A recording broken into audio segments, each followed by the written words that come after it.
Hi, I'm Todd Morr, author of Fahrenheit 13 books, If You're Not 1%, and Instant Karma.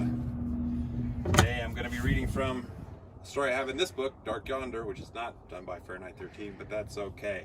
The story I'm reading today is called Slappy, Sacremento. Do I need to ask the puppet for ID? It's not a puppet, it's a ventriloquist dummy. Oh, sorry. The man in the fedora tapped his knuckles against the dummy's chest, which was covered in a green plaid suit, before he said, "He's made of wood."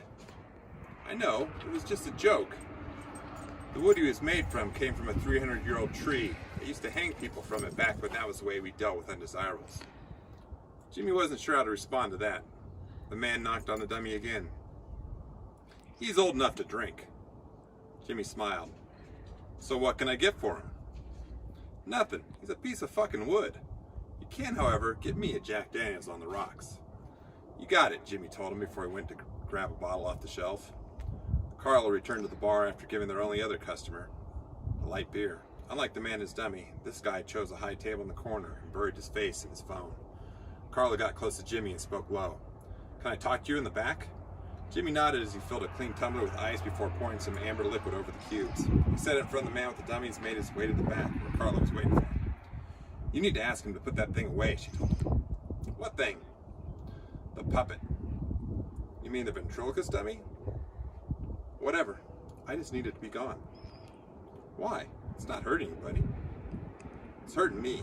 That thing creeps me out." "It's just a puppet. He seems to like it. Maybe it makes him feel like he has friends. You can't exactly be pissing off customers." "Fine, but if he starts making it talk, he's out of here." "Just take care of the other customer. I'll handle him, okay?" "Fine, just keep it away from me," Carla says. She stomped back into the bar room. Jimmy shook his head. She was a good barmaid, nice to look at too, but she had some issues. Jimmy returned to his post behind the bar. The man in the fedora sipped his drink and then picked up the dummy and put him on his lap. "Slappy Sacremento," the stranger said. "Excuse me?" "My dummy's name, Slappy Sacremento." "Oh." The stranger sipped his whiskey again and shook his head. "This isn't Jack Daniels." "Of course it is," Jimmy replied. "You saw me pour it right out of the bottle."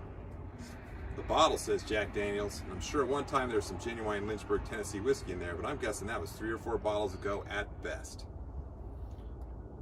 "I'm not going to say that kind of thing never happens, but it never happens here. Yonder's a first-class drinking establishment." "Don't be so defensive. I'm still drinking it. To be honest, I would have been surprised if he actually had some Jack in that bottle." "We may not be the fanciest place around, but who you kidding, bucko? This dump would need an upgrade to qualify as a dive." The man in the fedora's lips never moved. Slappy Sacramento's, however, did.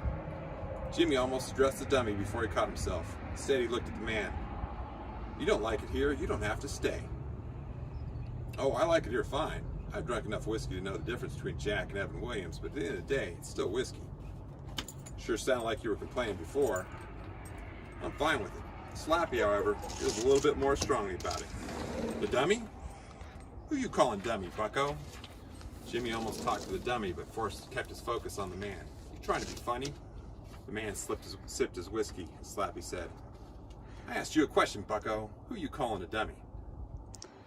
Carla came around the bar, stepped in front of the ventriloquist and his dummy. The dummy turned his head so his painted-on eyes were staring at her tits. She ignored the dummy and looked at Jimmy. "I thought I made it clear. Didn't you hear what I said?" Jimmy shrugged. "I heard you, but last I checked you worked for me, not the other way around." Carla glared at him long enough to make Jimmy uncomfortable before she turned to the ventriloquist and said, "If you're going to do that, you're going to have to leave." The dummy turned his head so he wasn't looking directly at her chest, but his eyes went right back to her tits. "I'm not talking about a block of wood looking at my boobs." "And what are you talking about, toots?" "You," Carla said as she pointed at the dummy. "We don't allow this kind of shit in our bar." "Allow what kind of shit, toots?" "You damn well know what I'm talking about," she said to the dummy. She realized she was talking to a block of wood and turned attention to the man in the fedora. "Stop it." "Stop what?" the dummy asked. Jimmy got in the man's face. "If you don't stop with the dummy, I'm going to have to ask you to leave." "Why?" the ventriloquist asked. "Bar policy." "You have a policy about ventriloquism?" "We do now." "Ah, come on, toots," the dummy said. "I'm not so bad if you get to know me." Carla started to cry as she said, "Make it stop." "I'm not going to ask you again," Jimmy started to say. "So you serve my friend here some bottom shelf coffin polish, and then you throw us out of the bar? Hell of a way to do business there, bucko," Slappy said as the ventriloquist stood up. Carla grabbed the bottle of Jack off the shelves and shoved it in the dummy's face. By the way, this is a real thing, you piece of shit. This is an honest bar. Honest my wooden ass, toots. I'm 300 motherfucking years old. I know when someone's trying to pass off some firewater. Carla hit the dummy with the bottle. The bottle shattered, covering the man in the fedora with whiskey. Slappy Sacremento's head went flying, bouncing off the top of the bar and rolling under the table. What the hell, lady, the ventriloquist said. Do you know how much he costs? I told you to stop, Carla said as she shoved the jagged bottleneck still in her hand into his throat. She pulled it away and his severed jugular vein spurted out blood like a hose, covering Carlin's red, sticky life fluid. As the man in the fedora collapsed, the young guy with the phone jumped out of his seat and went to the fallen ventriloquist. What the fuck, lady, he said as he stood over the dead man. It was just a joke. A joke? Yeah, we do a YouTube prank show, he said as he held up his phone to show he'd been filming the whole time. We fuck with people and put it on our channel, but it's like all in fun. Well, you fucked with the wrong people, she told him as she hopped over the bar. The young man realized too late he should have been running the moment she stabbed the ventriloquist in the neck. He turned to go, but she jumped on his back and started stabbing with the bloody bottleneck. She stabbed him in the face, neck, and chest before she started to ram the jagged glass through the top of his head. He made it a few steps rolling on his back, but soon the loss of blood and having someone jam broken glass repeating in his brain caused his legs to stop working. They fell together, and Carla stayed on his back, stabbing him repeatedly with the broken bottle. Jimmy stepped around her and turned the neon sign that said open to off before he shut and locked the door. He's dead, Carla. Carla stopped stabbing and looked up at Jimmy. They shouldn't have done that. You can't keep doing this every time somebody does something. I hate ventriloquists.